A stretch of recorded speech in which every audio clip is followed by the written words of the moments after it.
Hello, Libra, Sun, Moon, and Rising Venus, Jupiter, Libra. Take only what resonates, ha. Hindi ito magra-resonate sa lahat kasi hindi ko naman talaga po makukuha lahat ng energy ng Libra sa mundo, ano? So, sa mga gusto magpa-personal reading, wait lang, adjust lang ang konti. Punta ka lang sa Facebook, i-search mo, Madam Space P as in Princess, ayan. And then, lagi mo na lang din yung space pa sa dulo para mas ma-search mo yung Facebook namin, ha. May mga admins ako dyan na mag-a-assist sa'yo. And then, kung gusto mo mag-avail ng mga products namin, such as Evil Eye, tulad nito suot kong to. Doon na lang po sa aming TikTok shop, Unipri, UNIPRI. Okay? Start na natin ang reading. Para to sa mga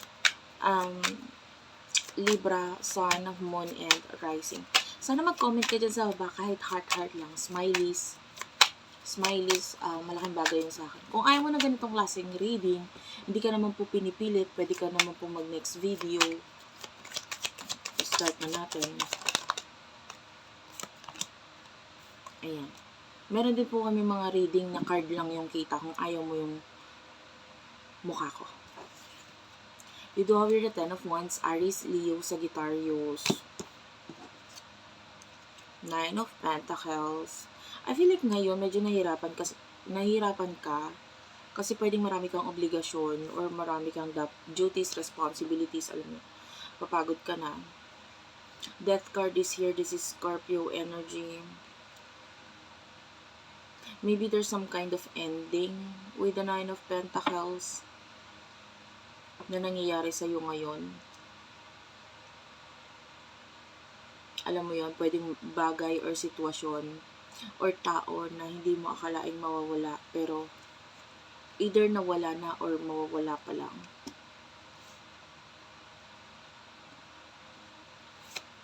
Two of Cups is here and a Four of Wands at the bottom of the deck. Ten of Pentacles.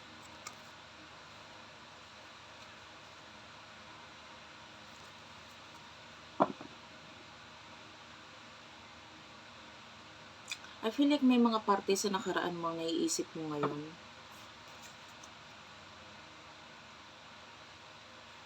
Maybe, I can see an ex-husband, ex-wife energy.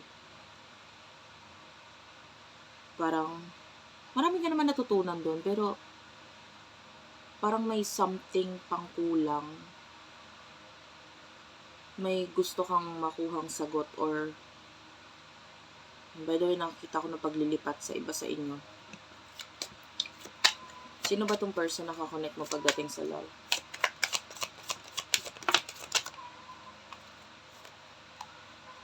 Queen of Cups. Knight of Cups. I feel like this is a new person kind of energy. Six of Wands. Itong taon to parang this is a future person, honestly. Could be a new person, pero nakikita natin itong taong ito sa future mo. In your dreams as well. Pwedeng kung may mga parteng nag-end sa'yo or nawala sa'yo, itong taong to makakatulong siya sa'yo na makamove on ka. Emosyon ninyo sa isa't isa. The Tower is here.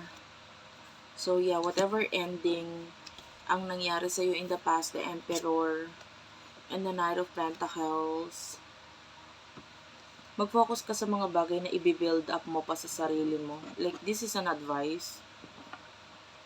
Kailangan baguhin mo yung way of thinking mo na ngayon.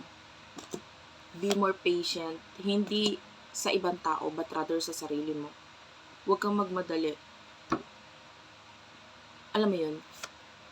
Maybe you're facing a lot of problems or anxiety, depression, nade-depress ka kasi may mga bagay kang hinihingi or hinihiling, hinahanap sa sarili mo na wala pa. So, ngayon, this reading, sinasabihan ka na parang be patient kasi masyado kang patient sa iba pero pagdating sa sarili mo, hindi. Masyado mo pinaghahanapan yung sarili mo ng whatever, maybe you want to be successful. May mga tao sa paligid mo na supportive naman. Sila, Pero kailangan mo rin ng support sa sarili mo mismo. You have to support yourself. Maraming pangyayari in the past na pwedeng ikaw yung bigay ng bigay. Kasi maybe you're waiting or wanting something in return. Tapos hindi naman nababalik yun sa'yo. Emotions nitong person na kakonect mo.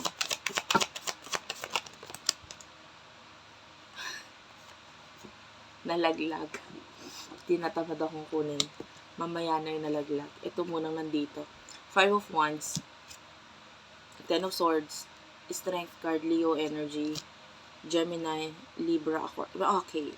Kasi naman itong nag-end na sa buhay, magalit siya. Gusto kanya sakalin. Joke lang.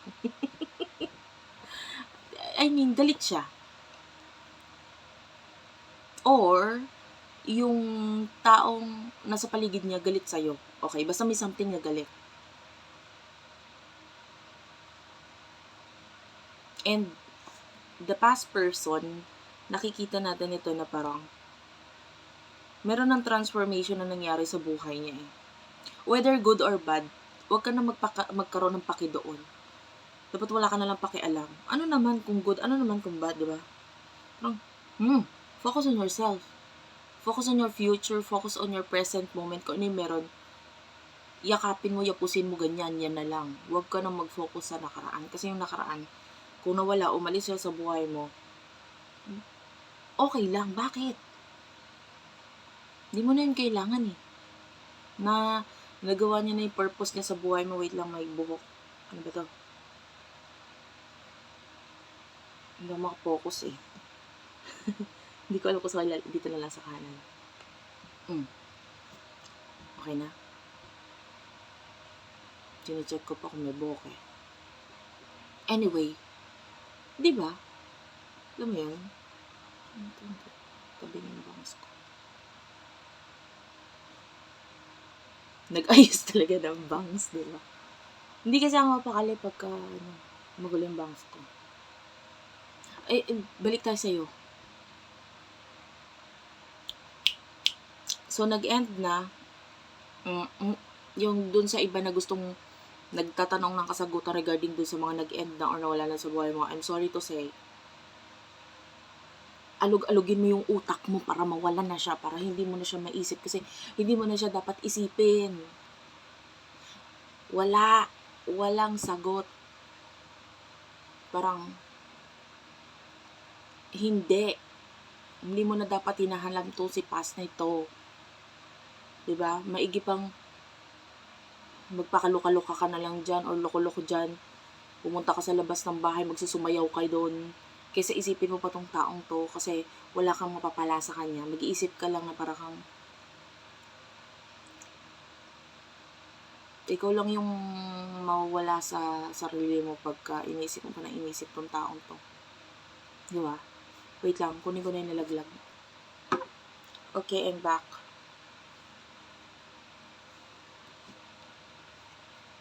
Okay. Meron tayo nakikita dito nalulungkot. This could be a family member, basta may family related. May relationship kayo. Or regarding a family, may someone na nalulungkot regarding usaping family. This could be a person na hardworking, Taurus, Virgo, Capricorn energy. Para siyang hindi kasi sigurado din sa ngayon. Regarding what? Kung, I don't know if the chart, this is Cancer, pero it talks about emotions na rin eh. This could be a new person. Pwedeng si new person nalulungkot siya kasi hindi niya alam kung tatanggapin mo ba yung offer niya or kung may patutunguhan ba tong pag-offer niya sa'yo ng love or bibigay niya ng time or effort sa'yo. Basta, nalulungkot siya kasi pwedeng may kinalaman na din sa family niya tapos additional ka pa dun sa kalungkutan. Yung dapat ikaw yung gamot sa kalungkutan niya. Parang siya, Kasi willing naman siyang tulungan ka sa kung ano yung mga bagay na nagpapahirap sa'yo. Pero itong taon to parang hindi rin siya sigurado kasi pwedeng hindi ka pa makawala sa past mo. So what will happen in the near future for you?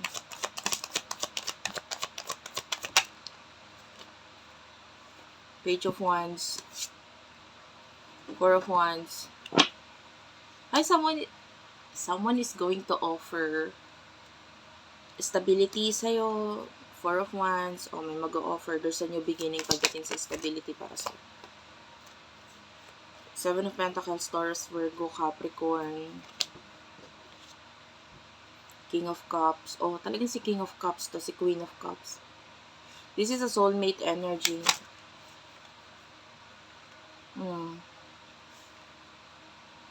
Two of Swords and the Empress.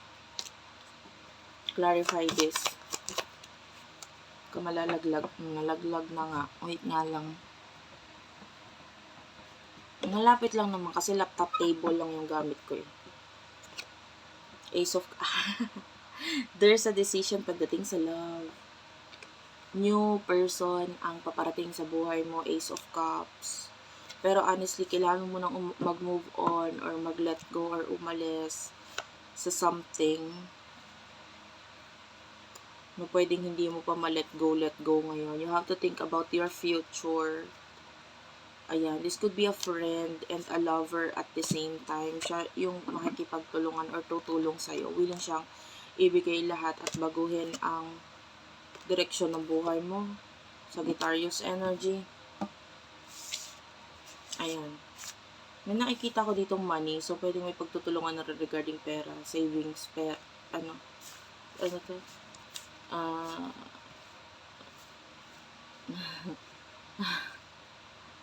Patient. Ayan. Patient itong person na to. And at the same time, pwedeng, meron part sa kanya na pwedeng mag-i-invest siya sa'yo.